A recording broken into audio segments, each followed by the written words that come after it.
Assalamualaikum, Bu. Waalaikumsalam, Nanda. Apa benar ini Bu Nadia? Benar sekali, Ananda. Bolehkah Ananda perkenalkan diri sebelumnya? Oh iya, boleh Bu. Nama saya Resti Anggraini. Bisa Ibu panggil dengan Resti. Saya berasal dari Payakumbuh, Bu. Oh, Payakumbuhnya di mana tuh? Oh iya Bu, saya tinggalnya tuh di dekat Man 1 Kota Payakumbuh, Bu. Dekat sama pusat Kota Payakumbuh. Wah, berarti dekat juga dengan tempat objek wisata ya? Kalau ke Lembah Harau itu agak jauhan dikit, Bu. Sekitar 25 menitan lah ke sana. Soalnya dia tuh udah arah ke Kelok 9. Baik, sebelumnya Ibu ingin perkenalkan diri dulu. Perkenalkan, nama Ibu Nadia Francisca Putri. Kamu bisa memanggil Ibu dengan Ibu Nadia. Jadi kalau kamu lebih akrabnya panggil aja Ibu dengan sebutan Ibu Nanat, oke? Okay? Baik, Bu. Jadi, Bu Nanat, sebelumnya saya menghubungi Ibu, ada sesuatu hal yang sedang mengganjal di pikiran saya, dan saya ingin menyelesaikan permasalahan tersebut dengan Ibu Nanat. Sebelumnya Ibu pengen tahu kenapa kamu bisa menelpon Ibu dan dari mana kamu mendapatkan nomor telepon Ibu ini? Oh iya Bu, saya kemarin-kemarin ini penasaran sekali dengan konseling. Apa itu konseling seperti itu? Jadi saya cari informasi di Google dan juga di IG. Saya lihat itu ada, saya temukan ada profil Ibu di sana, terus ada ID card-nya juga. Jadi saya catat nomor Ibu seperti itu, sehingga saya bisa menghubungi Ibu. Seperti itu, baik, terima kasih. Sebelumnya, oke. Okay. Di sini Ibu ingin bertanya kepada kamu, apakah kamu sebelumnya pernah melakukan proses konseling sehingga kamu ingin melakukan konseling tersebut? Belum, Bu. Sesuai dengan yang saya jelaskan tadi, Bu, saya belum pernah melakukan proses konseling dan saya sangat ingin sekali melakukan proses konseling. Jadi untuk itu saya meminta arahan dari Ibu, apa itu proses konseling dan bagaimana tata cara atau teknik dalam pelaksanaannya. Oke, baik.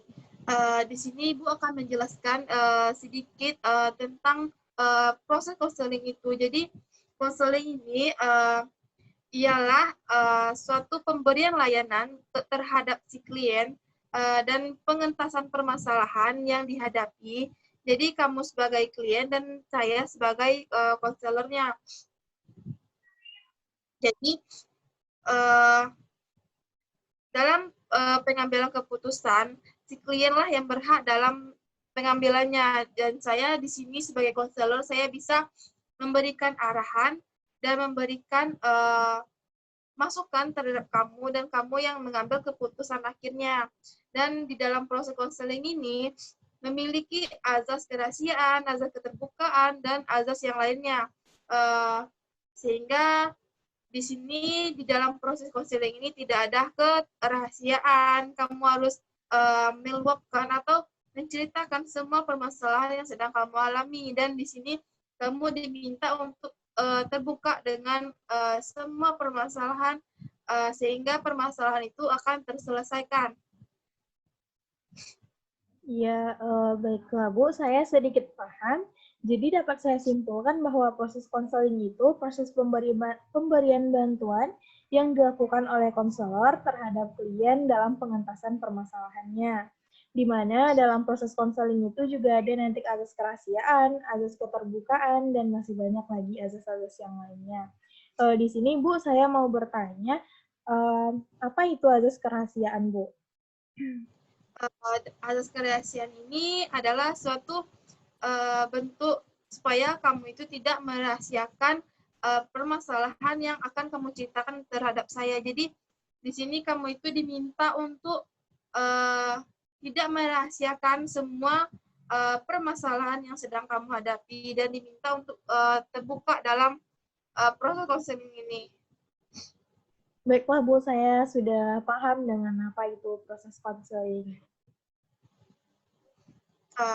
Baik, di sini kan kamu ingin menyelesaikan permasalahan, ya kan?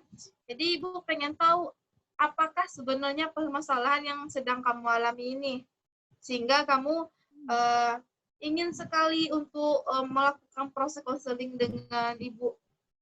Oh iya Bu, begini Bu, permasalahan yang sedang saya hadapi itu, saya itu tidak bisa untuk mengatakan tidak kepada teman yang mengajak saya misalkan keluar atau bagaimana seperti itu Bu. Karena saya juga ada kesibukan-kesibukan lain. Tapi karena teman yang ngajak gitu kan Bu, saya sangat sulit untuk menolak ajakan mereka. Seperti itu Bu.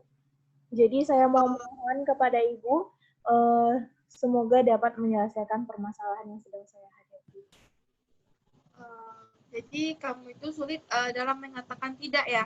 Jadi sehingga apapun yang teman kamu katakan, kamu pasti akan membantu dan menolong teman kamu tersebut, dan kamu selalu mengiyakan ajakan yang diberikan kepada kamu. Iya Bu, saya di sana merasa itu suatu permasalahan bagi diri saya seperti itu Bu.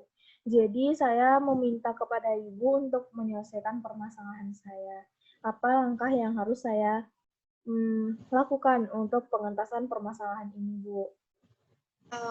Ibu ada sedikit cara, yaitu kamu bisa membicarakan kepada teman kamu tersebut seperti ini.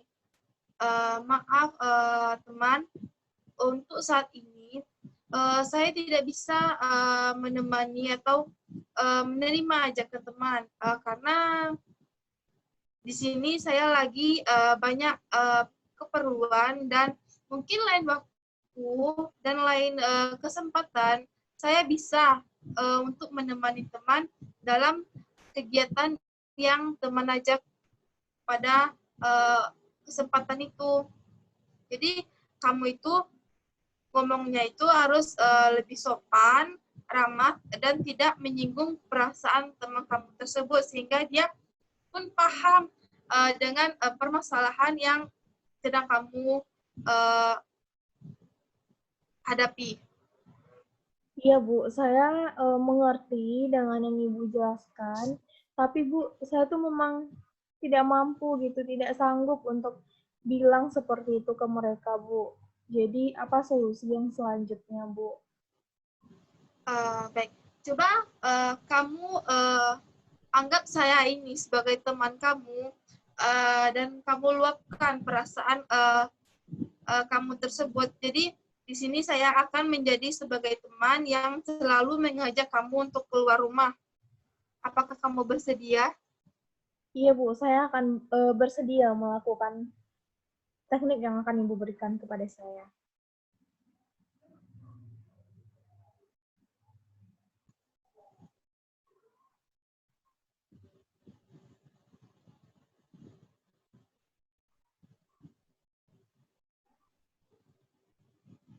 Boleh Bu, Ibu ajarkan kepada saya teknik yang akan Ibu berikan?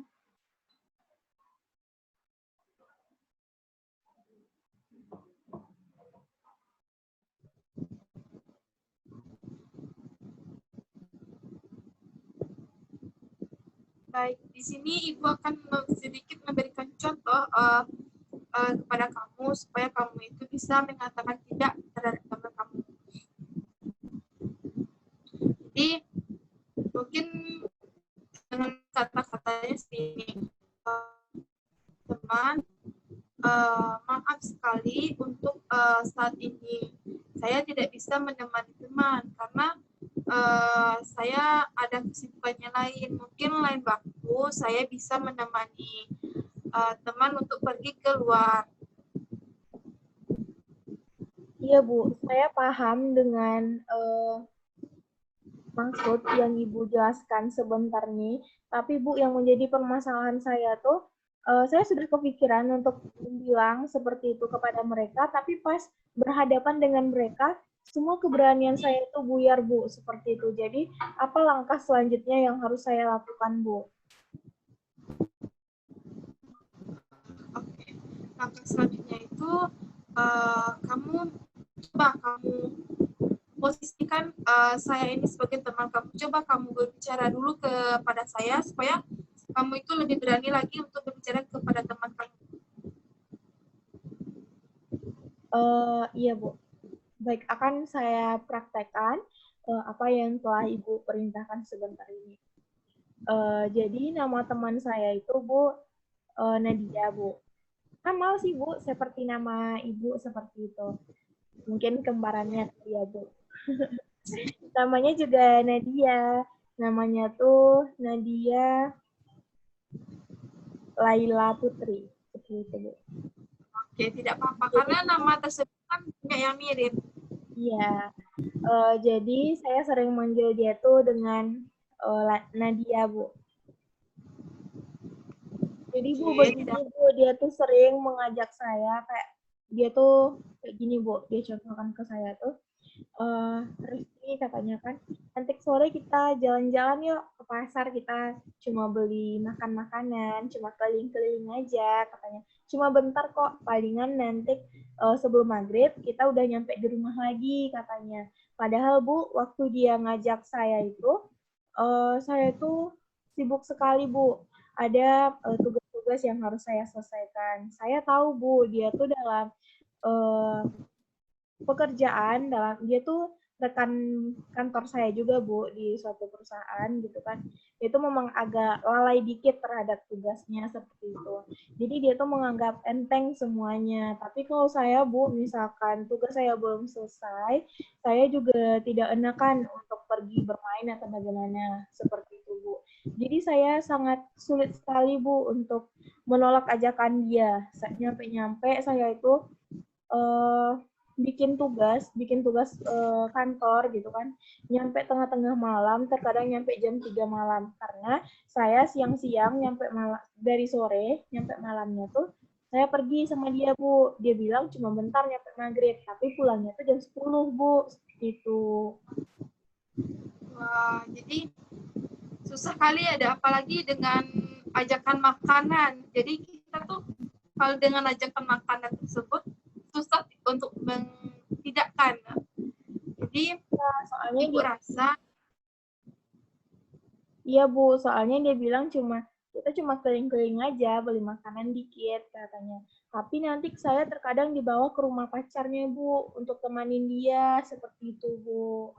Jadi saya tuh jadi juga malas untuk menolaknya, seperti itu. Soalnya dia tuh lumayan dekat dengan saya Bu, dan rumahnya juga agak dekat sih Bu, sama saya, seperti itu Bu.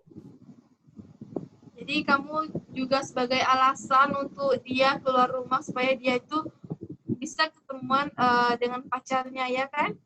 Ya, lebih kurangnya seperti itu, Bu. Saya juga merasakan saya itu cuma seperti dipermainkan saja karena saya bisa untuk mengabulkan permintaannya. Jadi dia itu mengorbankan saya kepada orang tuanya. Dia bilang dia tuh pergi sama saya, Bu. Padahal nanti pas di rumah pacarnya, dia juga udah asik sama pacarnya dan saya juga diabaikan seperti itu, Bu. Ya, saya cuma dicari pas udah mau pulang aja, kan kasihan saya Bu, seperti itu. Kasihan Jadi juga kamu kan orang tua saya yang memikirkan saya keluar entah kemana, ya kan, jam 9-an belum pulang, kayak gitu Bu. jadi kamu itu lebih jiwa keberanian kamu untuk ngomong kepada teman kamu itu harus lebih kuatkan lagi, karena jika kamu selalu mengiyakan perkataan dia, karena dia kan terbiasa dengan kamu menuruti apa permintaan dia, karena kamu di sini dia anggap kamu mudah sekali untuk diajak keluar, karena dalam pengajakan dia keluar itu dia memanfaatkan ketidakberdayaan kamu untuk mengatakan tidak terhadap dia. Jadi mungkin kamu itu harus lebih berani, lebih bisa lebih tegas dalam pengambilan keputusan supaya kamu tidak dianggap mudah untuk bisa dibawa keluar dan mudah untuk mengiyakan semua perkataan-perkataan yang teman kamu lakukan. Iya Bu, saya sekarang sudah mulai paham atas maksud teman saya untuk mengajak saya keluar, dan karena arahan dari Ibu juga, saya juga sudah mulai memahami maksud-maksud yang Ibu jelaskan kepada saya. Jadi untuk kedepannya saya itu lebih berani lagi, lebih percaya diri lagi terhadap diri saya, jangan terbawa atau terpengaruh oleh orang lain seperti itu Bu. Ya, bagus sekali. Jadi kamu sudah dapat memahaminya, ya kan? Jadi supaya dia itu tidak semena-mena terhadap kita yang dia katakan mudah untuk diajak kemana-mana dan mudah untuk memberikan dia sebuah keinginan. Iya Bu, dan saya juga sudah memahami atas yang Ibu jelaskan tadi, dan saya juga akan memberanikan diri untuk bilang ke dia. Satu lagi Bu, saya juga tidak akan berbohong lagi ke orang tua dia. Soalnya saya sering sekali Bu, dia perintahkan untuk ngomong sama mamanya, bilang aja kita lagi ada tugas kelompok di rumah teman, seperti itu Bu. Jadi saya juga sering untuk berbohong kepada mama dia Bu, seperti itu. Karena saya segan aja sama dia Bu, dia tuh udah teman seperti apa ya, kayak kembaran kami tuh, seperti itu Bu. Jadi kamu itu sudah terlalu dekat dengan si teman, jadi susah juga untuk mengatakan. Jadi di sini kamu kan sudah memahami apa yang telah Ibu sampaikan tadi, supaya kamu itu lebih tegas, lebih berwibawa lagi terhadap teman kamu. Dan jangan kamu mudah terpengaruh oleh dia, dan jangan kamu suka berbohong lagi terhadap orang tua dia. Mungkin di sini kan kamu sudah memahami apa yang telah Ibu sampaikan. Apakah kamu ada perasaan yang tidak enak lagi yang ditimbulkan dari teman kamu tersebut, ataukah kamu sudah merasakan kelegaan dan perasaan yang tidak nyaman ini sudah terhempaskan dengan jauh? Sudah Bu, saya sudah memahaminya, dan saya itu akan berjanji kepada diri saya sendiri akan lebih berani lagi, lebih konsisten lagi dalam mengambil keputusan dan tidak terombang-ambing dalam ajakan-ajakan teman yang akan membahayakan saya, untuk khususnya untuk masalah kantor seperti itu Bu. Jadi saya sulit untuk bilang tidak ke dia, dan sekarang karena telah saya ceritakan ke Ibu, saya sudah mulai lega dan saya sudah bisa untuk mengambil tindakan selanjutnya, seperti itu Bu.